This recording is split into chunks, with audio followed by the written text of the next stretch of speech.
All right, so are you ready to dive into this Jets and Steelers game? Oh, absolutely. This one's got layers. The headlines alone. Yeah. We're talking shocking trades, upsets, locker room drama. All the good stuff.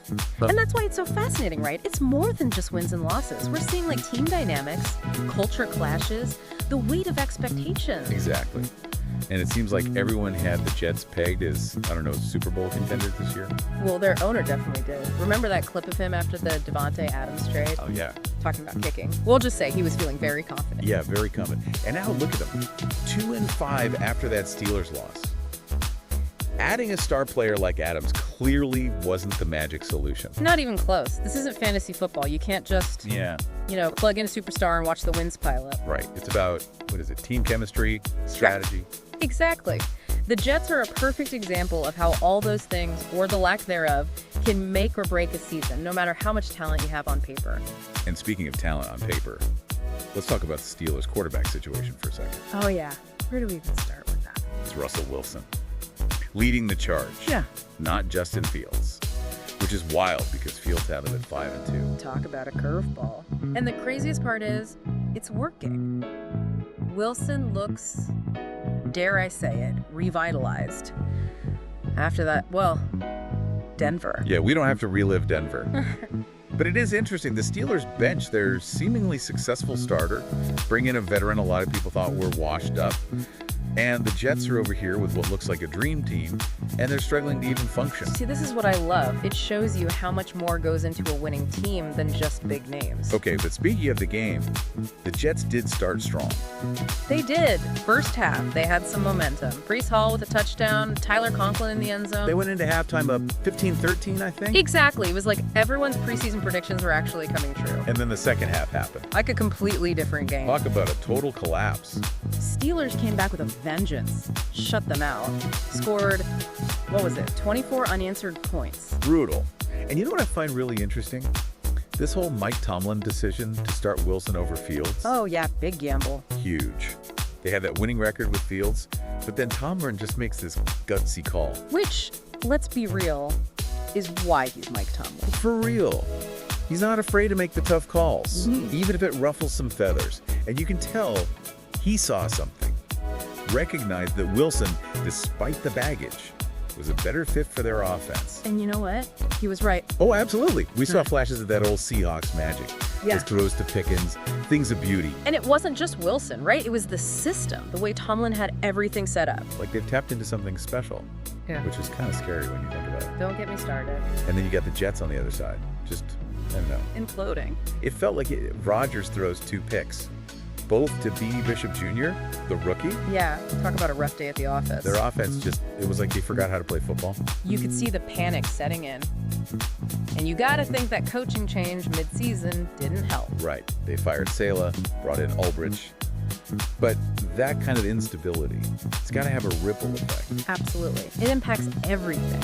The team's morale, their trust in the game plan. So you've got the Steelers, new quarterback, thriving under pressure, and the Jets' stacked roster can't buy a win. Seems like a tale of 2 completely different teams, different cultures even. It's a great point. The Steelers have this, this belief in their system, their coaches themselves. That whole Steelers way thing. Exactly. It's real. And then you look at the Jets, still trying to figure out what their way even is. And that lack of identity, lack of trust. Yeah. Especially when things get tough. It can be crippling. Absolutely crippling. And things definitely got tough for the Jets in that second half. You send over some articles about the post-game reactions. Rodgers did not hold back. Not even a little bit. Let's just say he was honest about the team's energy. Or lack thereof. Right from the start. Basically said they came out flat, which, coming from a guy like Aaron Rodgers. Well, it's not a good sign. And Davante Adams. This was supposed to be the reunion, the Green Bay Dream Team back together. Yeah, 3 catches for 30 yards. Not exactly what they had in mind. You could see it in his face during those post-game interviews, trying to stay positive. Yeah. But the frustration was there. Oh, yeah. He wants to win. And they're not. And then there's Garrett Wilson that dropped pass that led to one of the Steelers' touchdowns. Oh, man. Tough break. He completely owned up to it, though. Said he was playing like Yeah, he didn't sugarcoat it. That's gotta be tough, especially with the weight of those expectations. Right. It's like they're carrying the hopes of an entire fan base on their shoulders. Yeah. And it's just not happening. And on the flip side, you've got Mike Tomlin. The picture of composure. Exactly. Not getting swept up in the hype of one win. Focus on the bigger picture. He said something really interesting in the post-game presser about how important it is to acknowledge weaknesses, even in victory. That's Mike Tomlin for you. Always looking for ways to improve, even when they dominate a team like the Jets.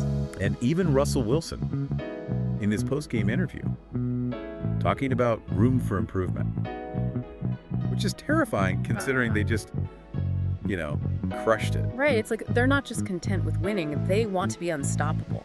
That hunger, that drive, it's almost tangible when you watch them play. Absolutely. They've got something special brewing in Pittsburgh, and everyone else should be worried. It's like they're a machine firing on all cylinders, and the Jets are still trying to figure out how to start the engine. It's a good analogy. So where do we go from here? What's the takeaway for our listeners who are, trying to make sense of this whole thing? Yeah. What did we learn today? Well, for the Jets, it's all about finding their identity. Right. Right. They have the talent, the pieces are there, but there's something missing. That missing ingredient. Exactly. And until they figure out what that is, whether it's leadership, cohesion, trust, whatever, they're going to keep hitting that same wall. It's like that saying, you can put lipstick on a pig. But it's still a pig. Right. And right now, the Jets are a team full of stars they're not playing like a team. Not at all. Yeah. And then you have the Steelers, who embody that team-first mentality. Which is the difference. Right. They've bought into a system, a culture, and it shows. So if you had to sum it all up, Yeah. what's the big takeaway from this deep dive? Team culture. It's more than just talent. It's that shared belief, that commitment to a common goal. That's what elevates a team. And the Steelers are a perfect example of that. And the Jets are, a cautionary tale. Maybe. But it'll be interesting to see how they evolve. Can you build that kind of culture? Or does it have to happen organically? That's the million-dollar question, isn't it? It is. And Yeah. I think it's something for our listeners to think about. Definitely a lot to unpack there. This was great. Thanks for breaking it all down with me. My pleasure. These are the conversations I live for because it's more than just the game, right? It's the human element, the strategy, the drama. It's what keeps us coming back for more. Every single Sunday. All right, folks, that's a wrap on another deep dive. We'll be back next week with another wild ride from the NFL. Until then, stay curious. And keep those questions coming.